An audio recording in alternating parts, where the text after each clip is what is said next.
الحمد لله نحمده ونستعينه ونستغفره ونؤمن به ونتوكل عليه ونعوذ بالله من شرور أنفسنا ومن سيئات أعمالنا من يهده الله فلا مضل له ومن يضلله فلا هادي له وأشهد أن لا إله إلا الله وحده لا شريك له وأشهد أن محمدًا عبده ورسوله أما بعد فإن خير الحديث كتاب الله وخير الهدي هدي محمد صلى الله عليه وسلم وشر الأمور محدثاتها وكل محدثة بدعة وكل بدعة ضلالة وكل ضلالة في النار قال الله تبارك وتعالى في القرآن الكريم أعوذ بالله من الشيطان الرجيم يا أيها الذين آمنوا اتقوا الله حق تقاته ولا تموتن إلا وأنتم مسلمون وقال تعالى في موضع آخر بسم الله الرحمن الرحيم يا أيها الناس اتقوا ربكم الذي خلقكم من نفس واحدة وخلق منها زوجها وبث منهما رجالا كثيرا ونساء واتقوا الله الذي تساءلون به والأرحام إن الله كان عليكم رقيبا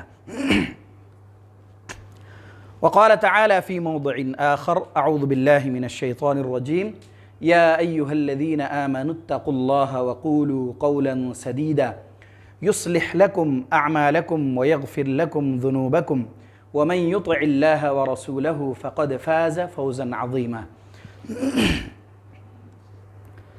تمام قسم کی تعریفات و توصیفات، کبریائی و بڑائی، حمد و ثنا صرف اور صرف اس اللہ رب العالمین ہی کے لیے لائق و زیبا اور سزاوار ہے جس نے سارے جہاں کو بنایا، جو سارے جہاں کا خالق و مالک ہے اور سارے جہاں کے نظام کو بخوبی چلانے والا ہے۔ بعدہ بے شمار درود و سلام نازل ہو نبی آخر الزماں محمد عربی صلی اللہ علیہ وسلم پر۔ حاضرین جمعہ، آج کا جو عنوان ہے وہ ایک طرح سے یوں کہہ سکتے ہیں کہ اپنے آپ کو ٹٹولنا ہے۔ عنوان ہے کہ رمضان گزر گیا، ہم نے کیا پایا اور کیا ہم نے کھو دیا، یعنی کہ اپنے آپ کو تھوڑا سا دیکھنے کی ضرورت ہے کہ ہمیں رمضان کے مہینے میں ہم نے کیا کیا، کیا حاصل ہوا، اور اب رمضان ختم ہونے کے بعد ہم ان چیزوں میں سے کن کن چیزوں کو ہم نے چھوڑ دی اور کن کن چیزوں کو ہم نے کنٹینیو کیا۔ بہت طرح کے لوگ ہوں گے، بہت سارے ایسے لوگ بھی ہوں گے جو دکھ بھی رہے ہیں کہ جنہوں نے رمضان میں جو چیزیں کی، جو ان کا معمول تھا، نماز میں صف اول میں ہونا، جماعت سے نماز ادا کرنا، وقت پر نماز کے لیے مسجد میں تشریف لانا، عید کے بعد بھی، رمضان کے بعد بھی ان کا وہی معمول ہے اور چل رہا ہے۔ بہت سارے لوگ ہوں گے اور بہت سارے ایسے نئے چہرے بھی مجھے تو دکھے کم از کم کہ جن کو میں پہلی مرتبہ رمضان میں دیکھا، اعتکاف میں دیکھا، اور پھر عید کے بعد بھی یعنی رمضان کے بعد بھی میں نے ان کو مسجد میں دیکھا۔ اللہ تبارک و تعالی کا ایک نظام ہے کہ جب آدمی کے اندر جذبہ پیدا ہو اور آدمی اللہ کی عبادتیں کرنا چاہے اور اللہ کے احکامات پر عمل کرنا چاہے تو اللہ تبارک و تعالی کی جانب سے مدد بھی آتی ہے، توفیق بھی ملتی ہے، اور ایسے شخص کے لیے راستے آسان بھی ہو جاتے ہیں۔ بہت سارے لوگ ہوں گے جن کو ہم نے رمضان میں دیکھا، بلکہ صف اول میں دیکھا، فرسٹ فلور میں دیکھا، اور جو ہی عید کی فجر ہوئی اس کے بعد سے شاید ہمیں اور آپ کو نظر نہ آئے ہوں، ہو سکتا ہے کہیں اور مشغول ہوں یا کہیں اور نماز پڑھ رہے ہوں، اور ایسا بھی ہو سکتا ہے کہ شاید انہوں نے اپنے آپ کو چھٹی کر لیا ہو ان ساری چیزوں سے۔ لہٰذا آئیے چند ایسی چیزیں سمجھتے ہیں جس سے یہ پتہ چلتا ہے کہ اللہ تبارک و تعالیٰ نے ہمیں جو یہ مبارک مہینہ دیا تھا، جو ہم سے گزر گیا، جو مہینہ گزرا، ہم میں سے بہت سارے لوگوں کو صحت و تندرستی کے ساتھ وہ پورا مہینہ ملا۔ بہت سارے لوگ ہیں جن کو ہو سکتا ہے کچھ دن ملے ہوں، بہت سارے لوگ ہیں جن کو نہ ملا ہو، ہے نا، آئندہ ہو سکتا ہے بہت سارے لوگوں کو ملے یا نہ ملے۔ اللہ تبارک و تعالیٰ خوب جانتا ہے کہ کس کو ملے گا اور کس کو نہیں ملے گا۔ یہ جو رمضان کا مہینہ تھا یہ اصل میں ایک طرح سے یہ بول سکتے ہیں کہ ایک تو بہت فضیلت کا مہینہ تھا، جو ہم نے فضیلتیں آپ کے سامنے بے شمار بیان کی، ایک طرح سے یہ آپ کو ٹٹولنے کا مہینہ بھی تھا، ایک مشق کا مہینہ بھی تھا، اور ایک طرح سے ریہرسل بول سکتے ہیں کہ ایک یہ مہینے میں آپ کا تھا کہ اس مہینے کے بعد ہم اگلے جو سارے مہینے ہیں 11 مہینے ہیں اس مہینے کو ہم کس طرح گزارتے ہیں، جو ہم نے پریکٹس کی اس مہینے میں، جو ہم نے اعمال کیے، جو ہماری ترتیب تھی، جو ہمارا معمول تھا، جو شیڈیول ہم نے بنا رکھی تھی، اس کے بعد ہم نے کیا کیا، یہ ہمیں دیکھنے اور سمجھنے کی ضرورت ہے۔ بہت افسوس کے ساتھ یہ کہنا پڑتا ہے کہ، اور ہم دیکھتے بھی ہیں، افسوس ہر ایک کو ہوگا جو سمجھدار ہیں، جو عقل مند ہیں، تھوڑی سی بھی سمجھ جن کو ہے، اگر تھوڑا سا غور و فکر کیا جائے اور تھوڑا فکر سے کام لیا جائے تو افسوس ضرور ہوگا کہ ہم دیکھتے ہیں کہ رمضان میں کئی نمازوں میں ہمیں دو جماعتیں کرنی پڑی، دوسری مرتبہ جماعتیں کرنے کی ضرورت پڑ گئی، سیڑھیوں پہ لوگ نماز پڑھنے پر مجبور ہو گئے۔ لیکن رمضان کا مہینہ گزرنا چھوڑیے، جیسے رمضان افطاری ختم ہوئی اس کے بعد سے ہی لوگ غائب ہو گئے۔ ایسا کیوں ہوا؟ ایسا کیوں ہو رہا ہے؟ کیا ہمارا ایمان اور ہمارا اسلام صرف اسی بات کی اجازت دیتی ہے کہ ہم سال کے 12 مہینے صرف ایک ہی مہینے عبادت کریں؟ کیا ہمیں اس بات کا حکم ہے کہ اگر ہم نے ایک مہینے کی عبادت کر لی تو اب باقی 11 مہینوں کی عبادت کی ضرورت نہیں ہے؟ نہیں، اس کی تخصیص ایک الگ چیز ہے، اس مہینے کی فضیلت بہت ہے، لیکن جو فرائض ہے، جو احکامات اللہ تبارک و تعالیٰ نے ہم پر لازم کی ہیں، ان احکامات پر عمل کرنا ہمارے لیے ہر لمحے ضروری ہے، رمضان کے مہینے میں بھی اور غیر رمضان میں بھی۔ چنانچہ آئیے چند ایسی چیزیں سمجھتے ہیں کہ جو رمضان کے مہینے کو پانے کے بعد، وہ مہینہ گزرنے کے بعد ہمیں وہ چیزیں اپنے اندر ہونی چاہیے، ہے کیا یا نہیں ہے، اس کا محاسبہ کرتے ہیں۔ سب سے پہلی چیز اللہ تبارک و تعالیٰ نے سورہ حشر میں یہ ارشاد فرمایا، یا ایھا الذین آمنوا اتقوا اللہ ولتنظر نفس ما قدمت لغد واتقوا اللہ، کہ اے ایمان والو اللہ سے ڈرو اور ہر شخص محاسبہ کرے، دیکھے، غور و فکر کرے کہ انہوں نے کل کے لیے کیا بھیجا آگے، انہوں نے اپنے اعمال نامے میں کتنے اجر و ثواب درج کروایا، کتنی عبادتیں انہوں نے کی، کس طرح کا اعمال انہوں نے کیا۔ ہر شخص کو کیا کرنا چاہیے؟ محاسبہ کرنا چاہیے، دیکھنا چاہیے کہ ہم نے نماز کی کتنی پابندی کی، کتنی نمازیں ہم نے پڑھی، کتنی ذکر و اذکار ہم نے کیا، قرآن کی تلاوتیں ہم نے کتنی کی، لوگوں کے ساتھ خیر اور بھلائی ہم نے کتنی کی۔ یہ ساری چیزیں کیا کرنے کی ضرورت ہے؟ دیکھنے کی ضرورت ہے۔ اور اللہ تبارک و تعالیٰ نے خود یہ ارشاد فرمایا کہ وَلْتَنظُرْ نَفْسٌ مَا قَدَّمَتْ لِغَدٍ، کہ ہر نفس کو چاہیے کہ وہ کیا کرے؟ غور و فکر کرے، دیکھے، اپنا محاسبہ کرے کہ انہوں نے کل کے لیے کیا بھیجا، ما قدمت لغد، کل کے لیے انہوں نے کیا بھیجا۔ یعنی یہ دنیا ہمیشگی کی نہیں ہے، چند ایام کی ہے۔ اس سے پہلے بھی یہ بات آئی کہ جب پوچھا جائے گا کہ کتنے دن رہے تو لوگ کہیں گے دن کا ایک حصہ یا ایک دن، گویا کہ یہ جو 60-70 سال کی عمریں ہیں وہ وہاں کے ایک دن آدھے دن کے برابر بھی نہیں ہوں گے۔ لوگ کہیں گے شاید دن کا ایک حصہ رہے ہم بس۔ تو اس سے پتہ چلتا ہے اس دنیا کی کوئی اہمیت ہے نہیں، یہ دار العمل ہے۔ اللہ تبارک و تعالیٰ نے جتنا موقع ہمیں دیا ہے، ضرورت اس بات کی ہے کہ ہم ان ایام کو، ان اوقات کو اچھی طرح استعمال کریں، اللہ کے اوامر پر عمل کرتے ہوئے اور اللہ کے نواہی سے بچتے ہوئے۔ ہم یہ چند دن ہیں، یہ گزر ہی جائیں گے اور اتنی تیزی سے گزریں گے کہ بعض دفعہ اس کا احساس تک نہیں ہوگا۔ آپ خود غور و فکر کر لیجئے، رمضان کا مہینے کا ہم انتظار کر رہے تھے بہت زمانے سے، وہ آیا بھی اور چلا بھی گیا، پتہ بھی نہیں چلا، ایسا لگ رہا ہے۔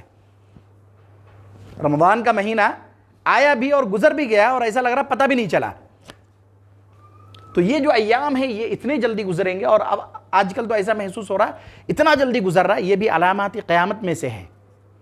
اتنے جلدی جلدی دن گزر رہے ہیں، ایسا لگ رہا صبح ہوئی شام ہو گیا، اور مہینے جو ہے ہفتے جیسے گزر رہے ہیں، بہت جلدی جلدی ایام گزر رہے ہیں۔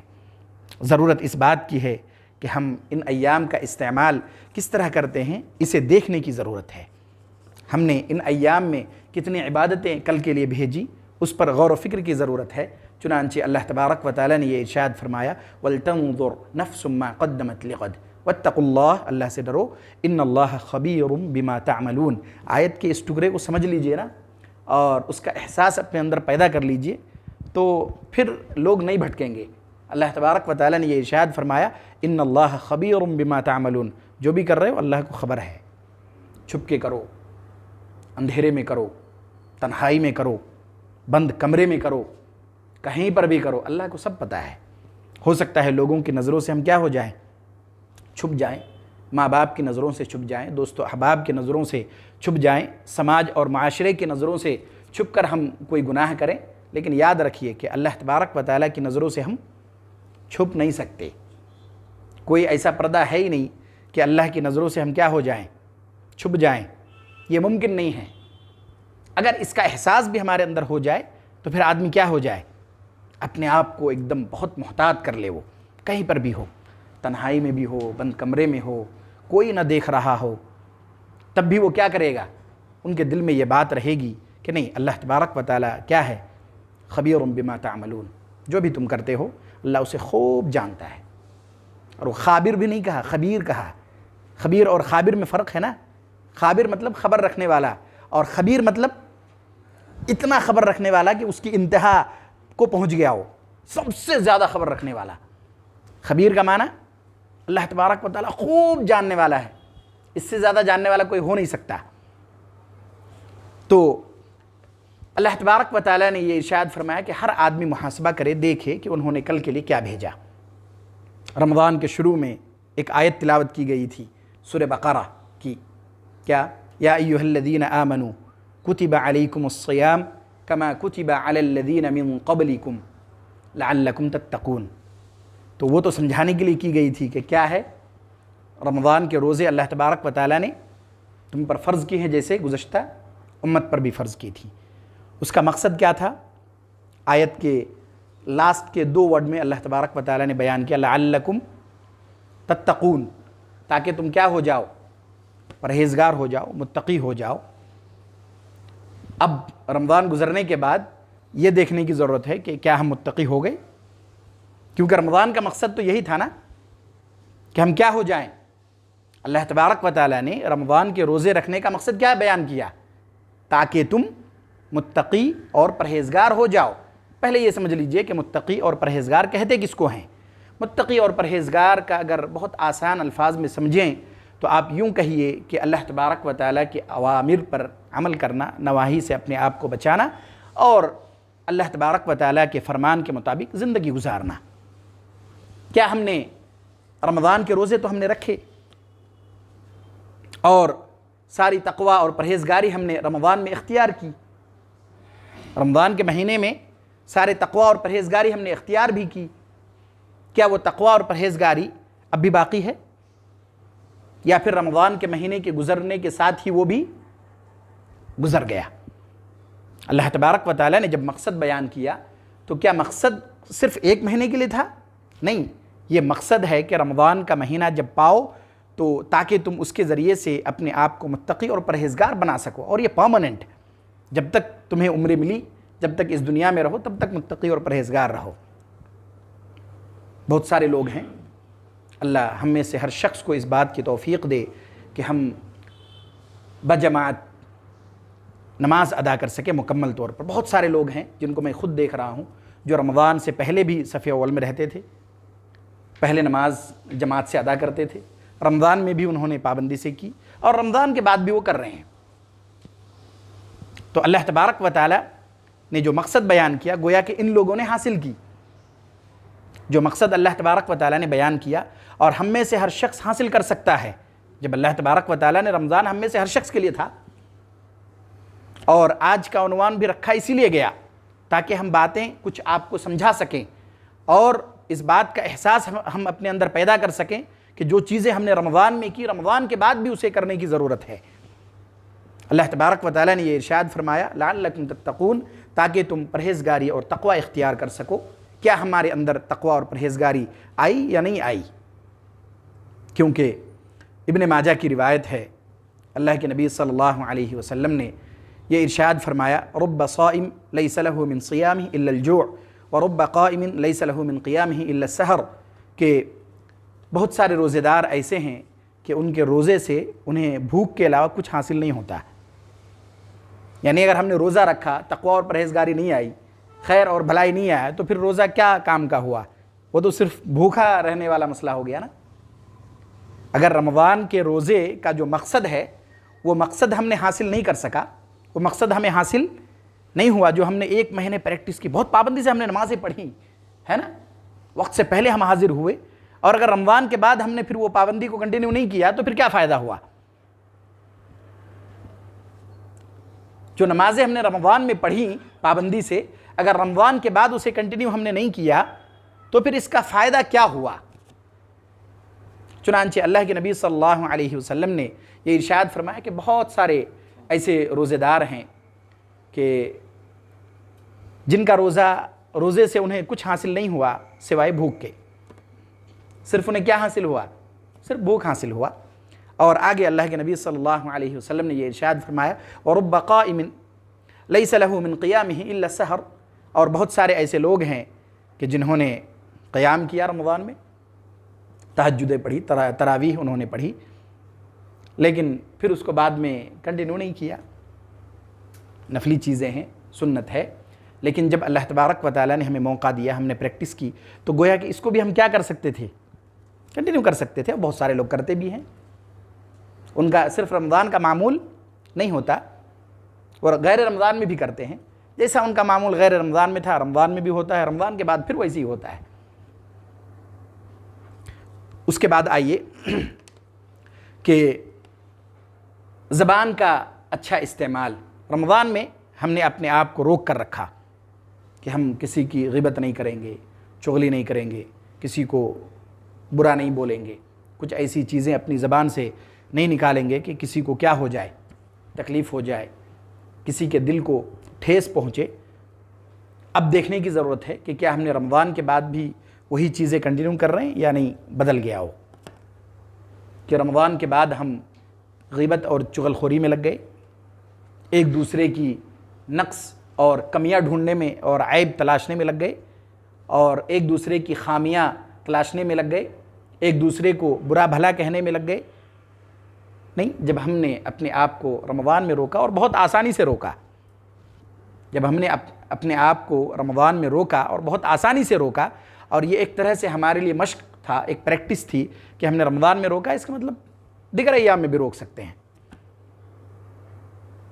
اب دیکھنے کی ضرورت ہے کہ کیا ہم رمضان کے گزرنے کے بعد اب ہم نے اپنے آپ کو غیبت اور چغل خوری سے روک لیا، کسی کو برا کہنے سے اپنے آپ کو روک لیا، جس طرح ہم نے رمضان میں ایسی چیزوں سے اپنے آپ کو روکا تھا کہ کسی کو تکلیف پہنچ سکتی ہے، کیا رمضان کے بعد بھی ہم نے ایسی چیزوں سے اپنے آپ کو روکا یا نہیں؟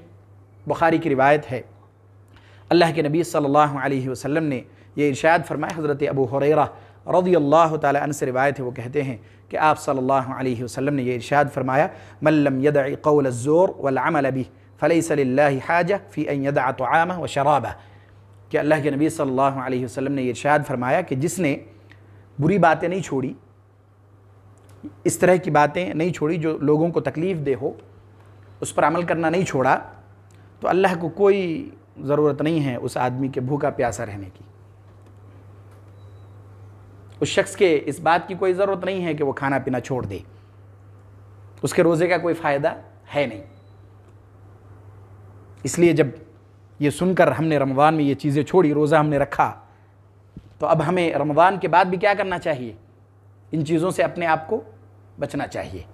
ہم نے خود دیکھا، آپ بھی دیکھے، جو لوگ نماز کو آئے، عید کی نماز کو پوری گراؤنڈ میں لوگ بھرے تھے، جگہ ملنا مشکل ہو رہا تھا، دوسری جماعت کا اعلان بھی ہوا، وہی ظہر کی نماز میں صف بندی کرتے ہوئے پیچھے جگہ خالی پڑی ہے، اس سے ایک دن قبل کہیں گے یا 4-5 گھنٹے قبل جو فجر کی نماز ہوئی وہ کہیں گے، وہی کہہ لیجئے، وہ پوری مسجد بھری تھی۔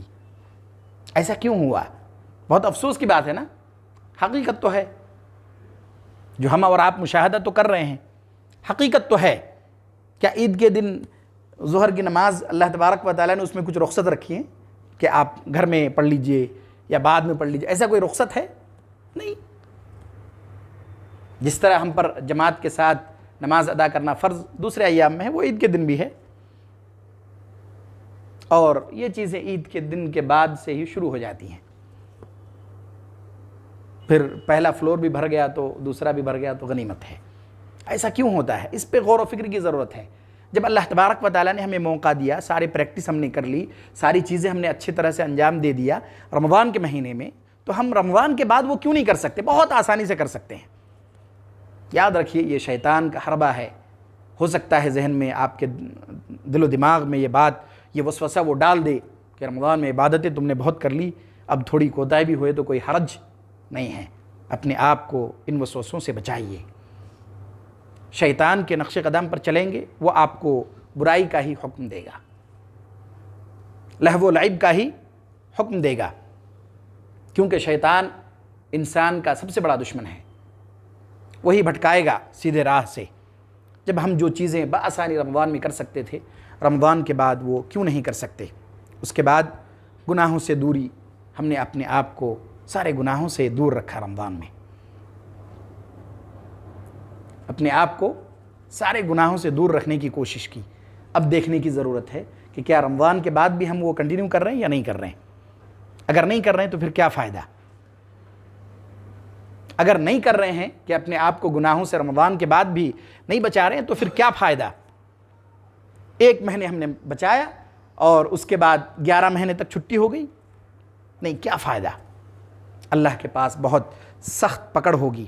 خواہشات پر کنٹرول، ہم نے خواہشات پر بھی کنٹرول کیا رمضان میں مکمل طور پر، بلکہ اللہ تبارک و تعالیٰ نے کچھ حلال چیزوں کو رمضان کے ایام میں یعنی دن میں ہم پر حرام کیا، کھانا پینا، ہے نا، ہم بستری، یہ ساری چیزیں روزے کی حالت میں اللہ تبارک و تعالیٰ نے منع فرمایا۔ ہم نے اپنے آپ کو کنٹرول کیا، اپنے آپ کو روکا۔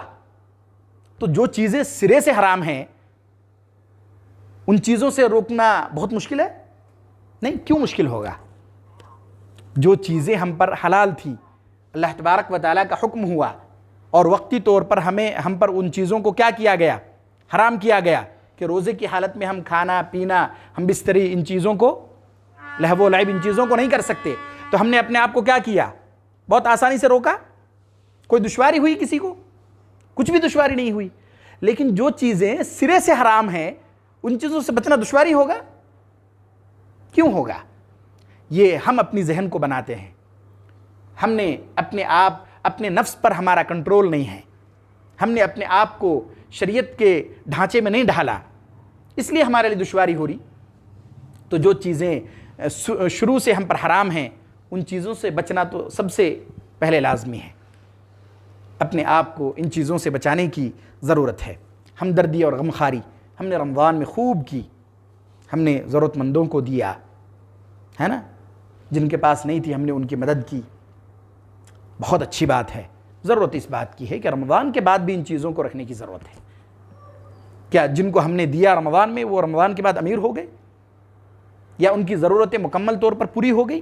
اگر ہو گئی بہت اچھی بات ہے، اگر نہیں ہوئی تو ضرورت اس بات کی ہے کہ ان چیزوں کو ہم کیا کریں، نہ صرف رمضان میں بلکہ رمضان کے بعد بھی اسے کنٹینیو کریں۔ یہ ہمدردی، یہ غمخواری ہمیشہ ہونی چاہیے۔ ایک ایمان والوں کے لیے، ایک ایمان والے کے دل میں یہ الفت اور محبت ہونی چاہیے کہ اگر کوئی کسی تکلیف میں ہے تو ہمیں بھی اس کا احساس ہونا چاہیے، اور یہ صرف رمضان میں نہیں ہونی چاہیے بلکہ رمضان کے بعد بھی یہ ہونا چاہیے۔ معاشرتی امن و امان، ہم نے لوگوں سے جھگڑا کرنے سے رک گیا نہیں، روزے کی حالت میں ہے، برا بھلا نہیں، بحث و مباحثہ نہیں، کچھ بھی نہیں کریں گے۔ تو جب ہم نے رمضان میں اپنے آپ کو روکا تو رمضان کے بعد بھی کیا کرنے کی ضرورت ہے؟ رکنے کی ضرورت ہے۔ اللہ کے نبی صلی اللہ علیہ وسلم نے، بخاری اور مسلم کی روایت ہے، ابو ہریرہ رضی اللہ تعالیٰ عنہ سے روایت ہے، آپ نے یہ ارشاد فرمایا، اذا اصبح احدکم یوما صائما فلا يرفث ولا يجهل، جب تم میں سے کوئی شخص روزے کی حالت میں صبح کرے تو اسے چاہیے کہ کوئی لہو و لعب والی بات نہ کرے، بیکار کی بات چیت نہ کرے، ٹائم پاس نہ کرے، اور نہ ہی جہالت والی بات کرے، ہے نا۔ اس کے بعد آگے ارشاد فرمایا فإن امرؤ شاتمه او قاتله فليقل انی صائم انی صائم، پھر اگر کوئی آدمی سامنے سے آگے خواہ مخواہ لڑے یا برا بھلا کہے، جھگڑا کرے تو کیا کہو، میں روزے کی حالت میں ہوں، نہیں کروں گا جھگڑا۔ جب روزے کی حالت میں ہم اپنے آپ کو بچا سکتے ہیں تو غیر رمضان میں کیوں نہیں بچا سکتے؟ روزے کی حالت میں تو بھوکا رہتا ہے آدمی تو تھوڑا جلدی وہ ہو جاتا ہے، غصہ جلدی آ جاتا ہے، اس کے باوجود ہم نے روکے رکھا نا، تو رمضان کے بعد کیوں نہیں روک سکتے؟ بہت آسانی سے روک سکتے ہیں۔ نہیں کھانے کے بعد تھوڑی طاقت آ جاتی تو اب بتاتے ہیں ایسا کچھ ہوتا ہوگا، نہیں، رمضان کے بعد بھی آسانی سے اپنے آپ کو روکا جا سکتا ہے کہ ہم معاشرے میں امن و امان کو پھیلائیں، محبت اور الفت کو ایک دوسرے کے ساتھ شیئر کریں۔ یہ صرف رمضان کے لیے نہیں ہے، یہ چیزیں ساری زندگی کے لیے، جتنا وقت آپ کو ہمیں ملا کسی بھی اعتبار سے آپ محبت پھیلائیے، الفت لوگوں میں جگائیے، یہ ہم میں سے ہر شخص کی ذمہ داری ہے۔ اس کے بعد فرائض کی ادائیگی سے نوافل کی بھی رغبت ہونی چاہیے۔ ہم نے روزے رکھے، نمازیں پابندی سے پڑھی، ہے نا، اور کیا جو رمضان کے روزے رکھے، یہ جو پریکٹس ہوئی، رمضان کے بعد بھی پورے سال میں کچھ روزے رکھنے کا حکم اللہ کے نبی صلی اللہ علیہ وسلم کے حکم سے بھی پتہ چلتا ہے اور اعمال سے بھی، ہے نا۔ پیر اور جمعرات کا آپ روزہ رکھا کرتے تھے، ایام بیض کے روزہ آپ رکھا کرتے تھے، ہے نا، یوم عاشوراء کا روزہ آپ رکھا کرتے تھے، اور بھی دیگر روزے جو ثابت ہیں وہ روزے رکھا کرتے تھے۔ تو اب ضرورت ہے کہ ہم ان روزوں کا بھی اگر ہو سکے تو کیا کریں؟ اہتمام کریں۔ جب ہم نے روزے ایک مہینے کی پورے ہم نے رکھی تو اگر ہماری طاقت ہے، سہولت ہے، تو ہم ان روزوں کا بھی کیا کریں؟ اہتمام کریں۔ قیام ہم نے رمضان میں کیا تو رمضان کے بعد بھی ہمیں اس پر پابندی کرنے کی ضرورت ہے کہ ہم رمضان کے بعد بھی قیام کریں۔ صدقہ و خیرات ہم نے رمضان میں خوب کی تو رمضان کے بعد بھی اسے کیا کرنے چاہیے؟ کرنے کی ضرورت ہے۔ اسے روک دینے کے ایک دم پھر رمضان کا انتظار کریں گے، پتہ نہیں کب آدمی رہے نہ رہے رمضان تک۔ اگر اللہ نے سہولت دی ہے تو رمضان کا انتظار کیوں کرنا ہے؟ رمضان جب آئے گا ہو سکتا ہے اللہ تعالیٰ اور مال آپ کو عطا کر دے، تو پھر آپ خوب خرچ کیجئے، اور جب اس سے پہلے بھی آئے تب بھی کیا کیجئے؟ اسے خرچ کیجئے۔ تلاوت قرآن رمضان میں ہم نے خوب کی، بہت اچھی بات ہے، اللہ تبارک و تعالی ہمارے اعمال کو قبول فرمائے، لیکن رمضان کے بعد بھی تو اسے کرنے کی ضرورت ہے۔ رمضان کی تلاوت، قرآن کی تلاوت رمضان کے ساتھ خاص تھوڑی ہے کہ صرف رمضان میں ہی کرنی ہے تلاوتیں، نہیں نا، یہ تو انسان کے زندگی کا حصہ ہے کہ آدمی اپنی زندگی کا یہ معمول بنائے کہ وہ کیا کرے؟ قرآن کی تلاوت کو ایک معمول بنائے، ہمیشہ کچھ وقت، 5 منٹ 10 منٹ، دن میں آپ کو جتنا وقت ملے، نماز کو آئے 5 منٹ پہلے آگے قرآن کی تلاوت کیجیے۔ بیٹھے ہوئے ہیں، سنتیں آپ نے پڑھ لی، پڑھیے، معمول بنائیے، بہت اجر ہے، اس کی فضیلت بھی آپ کے سامنے آ چکی ہے۔ یہ چند چیزیں تھیں جو رہنمائی کرنی ضروری محسوس ہوئی کہ آپ کی رہنمائی کی جائے کہ رمضان تک اپنی عبادتوں کو صرف تعین مت کیجیے، محدود مت کیجیے، ہے نا، رمضان تک صرف اپنی عبادتوں کو محدود مت کیجیے، اس کی فضائل الگ ہے، اس کی اہمیت اللہ تبارک و تعالیٰ نے اور اللہ کے نبی صلی اللہ علیہ وسلم نے بیان کی ہے، لیکن رمضان کے بعد بھی جو ہم پر فرائض ہے، جو لوازمات ہیں، ان پر عمل کرنا ہم سب کے لیے کیا ہے؟ ضروری ہے۔ لہٰذا یہ چند باتیں آپ کے سامنے رکھی گئی تاکہ ایک اچھی چیز کی طرف رہنمائی ہو سکے اور ہم عبادتوں کو رمضان میں بھی اور رمضان کے بعد بھی ہم کیا کر سکیں؟ پابندی سے ادا کر سکیں۔ اللہ تبارک و تعالیٰ سے دعا ہے کہ اللہ تبارک و تعالیٰ ہمارے اعمال کو قبول فرمائے۔ یا الہ العالمین، ہم میں سے جو لوگ پریشان حال ہیں ان کی پریشانیوں کو دور فرما دے۔ یا الہ العالمین، ہم میں سے جو لوگ بیمار ہیں انہیں شفائے عاجلہ کاملہ دائمہ مستمرہ نصیب فرما دے۔ یا الہ العالمین، ہم میں سے جو لوگ اس دنیا سے گزر چکے ہیں ان کے سیئات کو درگزر فرما دے، ان کے حسنات کو قبول فرما لے، ان کو جنت میں اعلیٰ سے اعلیٰ مقام نصیب فرما دے۔ یا الہ العالمین، ہم میں سے جو لوگ معاشی، تجارتی اور کاروباری سلسلے میں پریشان حال ہیں ان کی پریشانیوں کو بھی دور فرما دے۔ یا الہ العالمین، ہم میں سے جو لوگ قرض میں ڈوبے ہوئے ہیں ان کے قرض کی ادائیگی کا سامان مہیا فرما دے۔ آمین۔ وآخر دعوانا ان الحمد للہ رب العالمین۔